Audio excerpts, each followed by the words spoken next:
Question number first, chapter first, exercise 1.1, class 11। Which of the followings are sets. हमने ये बताना है कि भाई इनमें से कौन से सेट हैं। जस्टिफाई योर आंसर, और आपने अपने आंसर को जस्टिफाई करना है।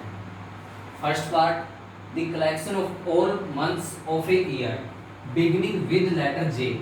तो हमने एक साल के उन सभी मंथ्स को बताना है जो लेटर जे से स्टार्ट होते हों। तो वो कौन से होंगे हमारे पास? जनवरी, जून, जुलाई।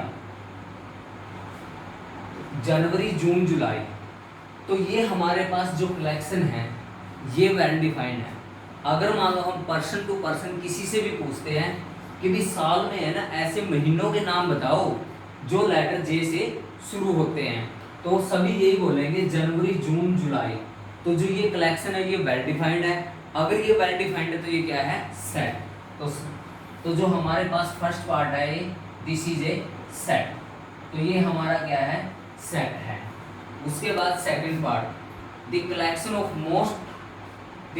Of 10 most talented writer of India.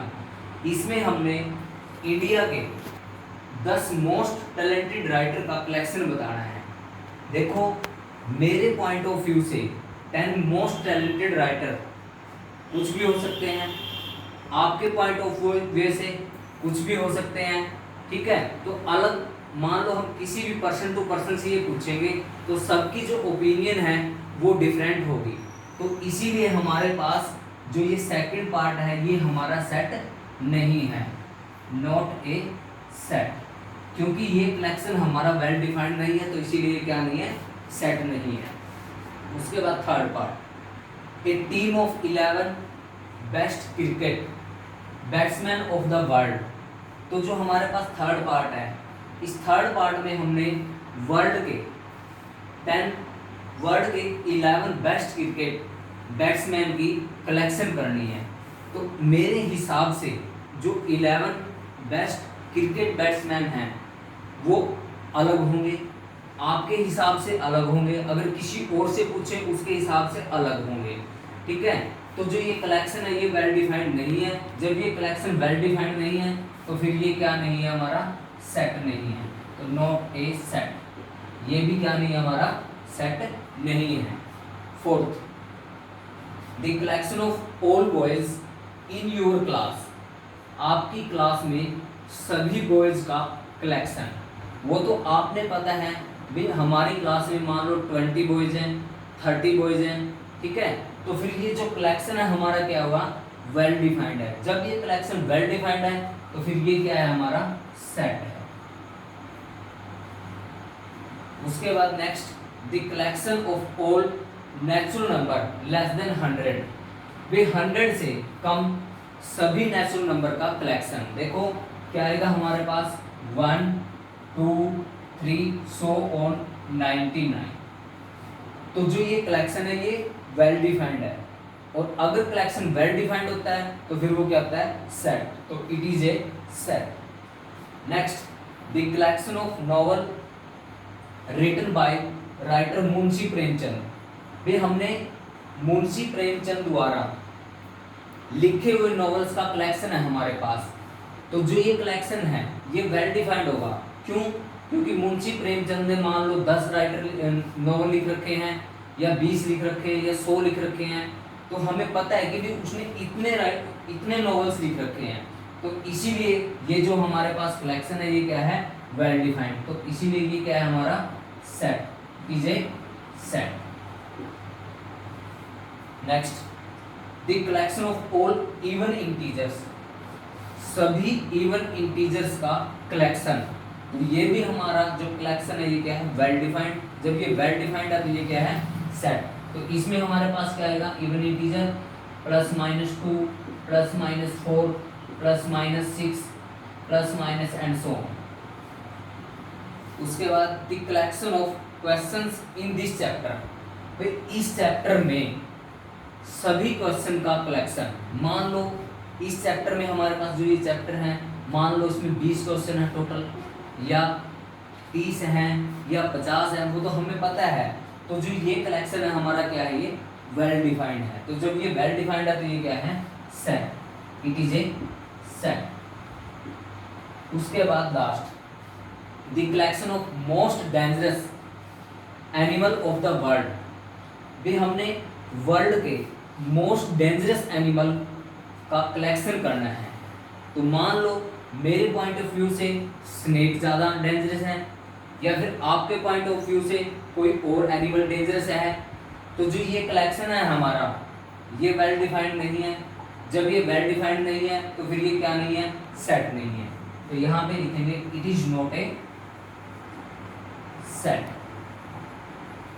मैं आपको दोबारा फिर बता देता हूँ, अगर मान लो हमारे पास कोई कलेक्शन है, अगर वो कलेक्शन वेल डिफाइंड है, कहने का मतलब है कि पर्सन टू पर्सन अगर हम किसी से भी पूछें और एवरी वंस की जो ओपिनियन है वो सेम होगी, तो जो वो कलेक्शन है हमारा वेल डिफाइंड होगा। जब कलेक्शन वेल डिफाइंड है तो वो हमारा सेट होगा। अगर मान लो कलेक्शन हमारा वेल डिफाइंड नहीं है, मीन्स पर्सन टू पर्सन हर एक की जो ओपिनियन है वो डिफरेंट है, तो फिर वो हमारा कलेक्शन वेल डिफाइंड नहीं है। जब वो वेल डिफाइंड नहीं है तो वो सेट नहीं है। Question number second, let A is equal to, हमारे पास ये सेट गिवन है, insert the appropriate symbol belongs to और does not belongs to in the blank spaces. तो हमने जैसे मान लो हमारे पास ये ब्लैंक स्पेस है, यहाँ पे हमने ये दो सिंबल जो दे रखे हैं ये फिल करने हैं। देखो मैंने आपको पहले बताया हुआ है, जो हमारे पास ये सेट के अंदर एलिमेंट्स लिखे हुए हैं, इन्हें हम एलिमेंट्स भी बोल सकते हैं, मेंबर्स भी बोल सकते हैं, ऑब्जेक्ट्स भी बोल सकते हैं। ठीक है, तो सबसे पहले हमने ये बताना है कि जो 5 है ये एलिमेंट है, जो ये सेट के अंदर लिखे हुए हैं ये एलिमेंट्स है, और जो कैपिटल लेटर से डिनोट किया हुआ है ये सेट को रिप्रेजेंट करता है। तो हमने ये बताना है कि जो 5 है ना, ये सेट ए का एलिमेंट है। तो हमारे पास ये जो सिंबल लिखा हुआ है इसका मतलब है बिलोंग्स टू। ठीक है, और जो ये सिंबल है हमारे पास यहाँ पे ये है डज नॉट बिलोंग्स टू।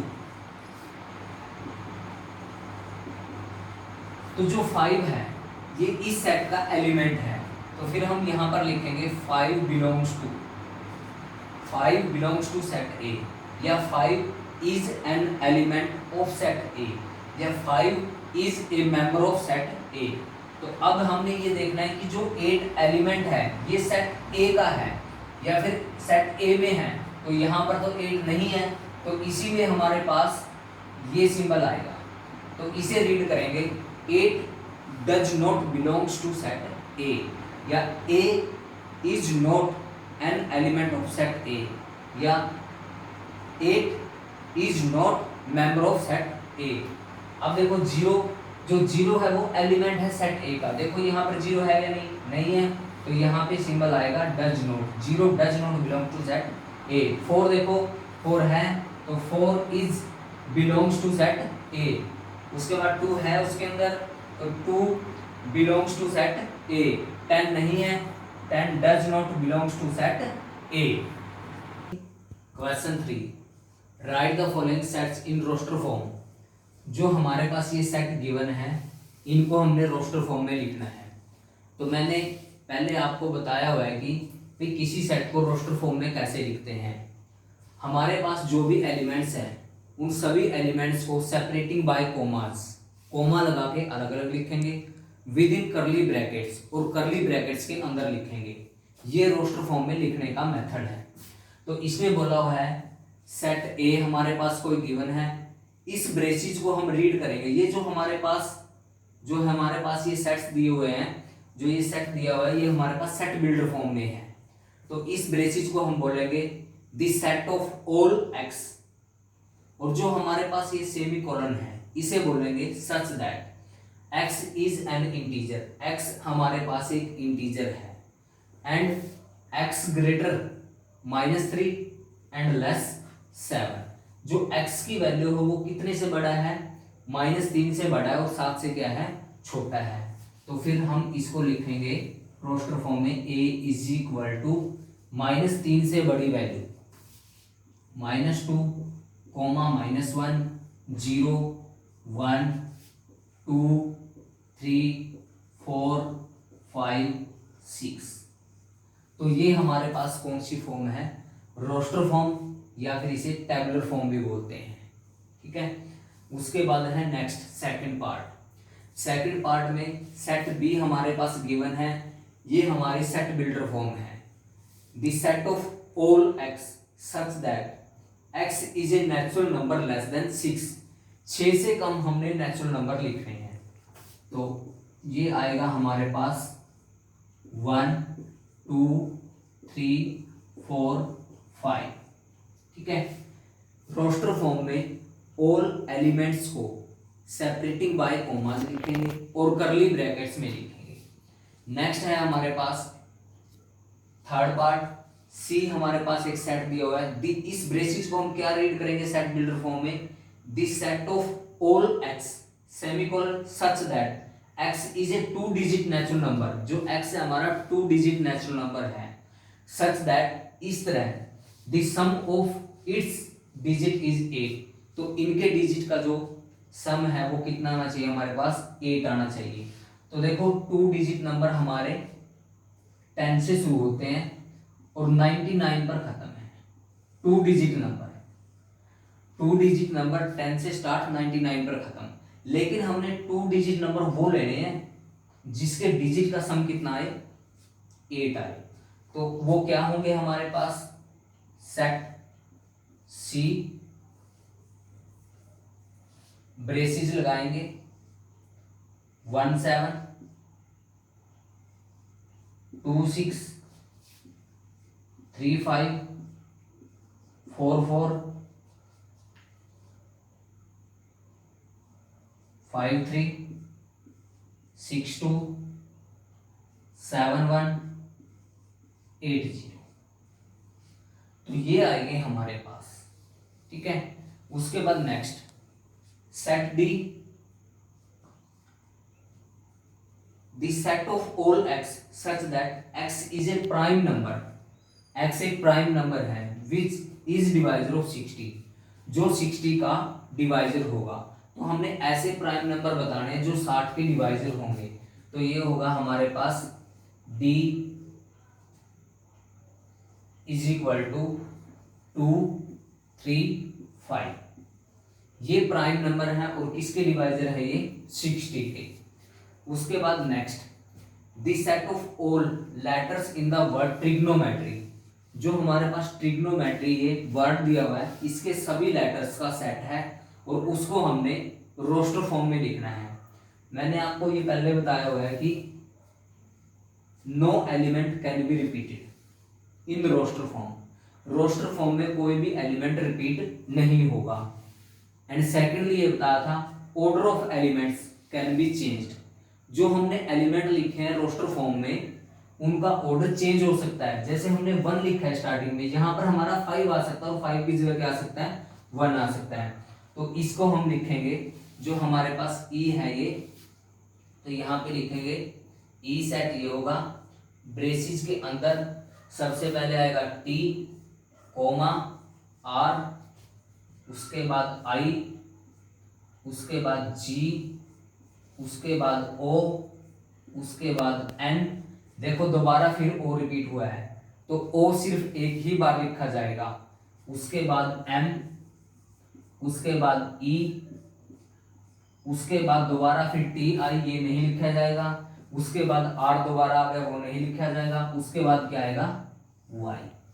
तो मैंने अभी बताया है कि जो हम रोस्टर फॉर्म में लिखेंगे एलिमेंट को, वो कोई भी रिपीट नहीं होगा और उनका ऑर्डर क्या हो सकता है, चेंज हो सकता है। जैसे हमारे पास जो टी है वो 2 टाइम्स है, ओनली वन टाइम ही लिखेंगे इसको, ठीक है।